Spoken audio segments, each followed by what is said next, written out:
WHO 世界卫生组织的标定之下，染疫之后3个月，也就是12周的时间，还是会有后续的一些并发症的话，我们就可以把这一类的族群归入所谓的长新冠症状族群。目前来说，最常见的症状大概有分为下列几点。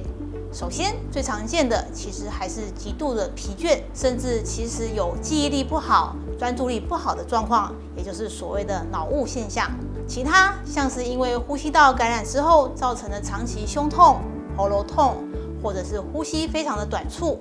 还有其实就是味觉、嗅觉的长期异常，甚至晚上长期失眠。其他最常见的还有一些心理焦虑，还有心情状况不好的状况，都可以归类于新冠肺炎感染之后的长期症状。在目前统计的研究当中，有权威性的 Lancet 期刊已经明确的指出，只有在初期染疫的7到10天之内，才会有传染别人的风险。在后来，就算您是长新冠的族群，也不用担心有传染的问题哦。第一个就是病毒目前仍然有少量潜伏在身上，例如说呼吸道的深处或者是肠胃道的深处，就有可能会造成后续持续的长新冠3个月以上的问题。另外，由于免疫系统受到病毒的攻击之后，产生了免疫系统混乱的状况，所以如果过去曾经有过免疫疾病或者是长期过敏发炎的状况，在这个时候会特别的明显。女性族群，还有长者这些的，还有重度抽烟的人，其实都有可能是在中重症感染之后造成长期新冠后遗症的族群。什么样的女性可能是长新冠的高风险族群呢？首先，刚刚讲过，在怀孕的时期免疫力特别低下，所以它是最常见的长新冠的风险族群。另外，像是多囊性卵巢，还有停经前后的妇女，这个时候由于雄性素的异常上升，有可能会造成染疫的风险大增。其他还有像是目前如果有长期在使用荷尔蒙类的治疗药物，这些会造成所谓的血栓风险增加。那这个时候再加上免疫力下降，还有一些生产后的黄体素不足的状况，都是有可能造成长新冠的高风险族群。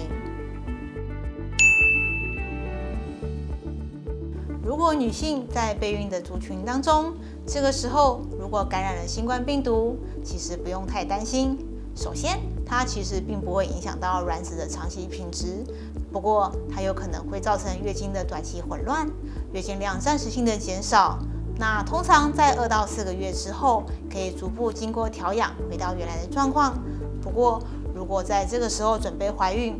因为排卵比较混乱，而且子宫内膜比较容易出血的状况，影响到怀孕初期胚胎着床的问题。这个时候务必在怀孕的初期要小心的追踪胎儿的成长，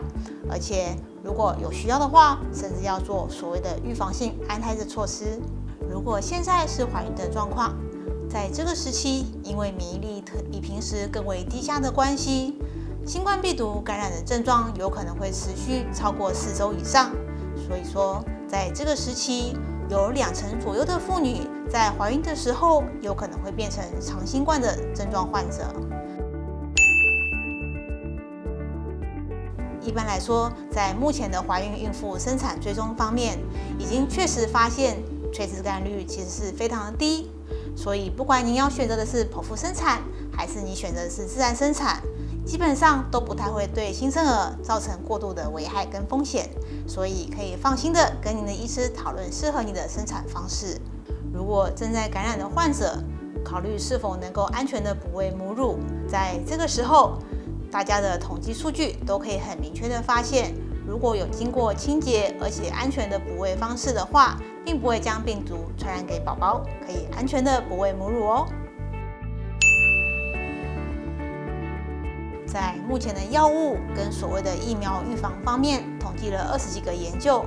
已经追踪了上万名的急性患者。如果可以在所谓的急性感染之后，在适当的时间再度补打所谓的追加疫苗的话，其实是有部分的族群可以有效的降低所谓长新冠的发生率的。每年度就会有所谓的次世代疫苗，针对当年度的变种病毒做一个新一代的预防。这些都是一般民众可以好好的增加自己的保护力跟抵抗力的武器。另外，一定要特别鼓励孕妇，如果您的产检过程顺利，宝宝也很稳定的话，建议可以在生产前施打所谓的新冠疫苗。如果过去曾经施打过疫苗的孕妇，或者曾经感染过的患者，在这个时候血中其实有足够的 IgG 抗体可以提供给新生儿，尤其是有长达6个月的保护力，对宝宝来说是非常的重要。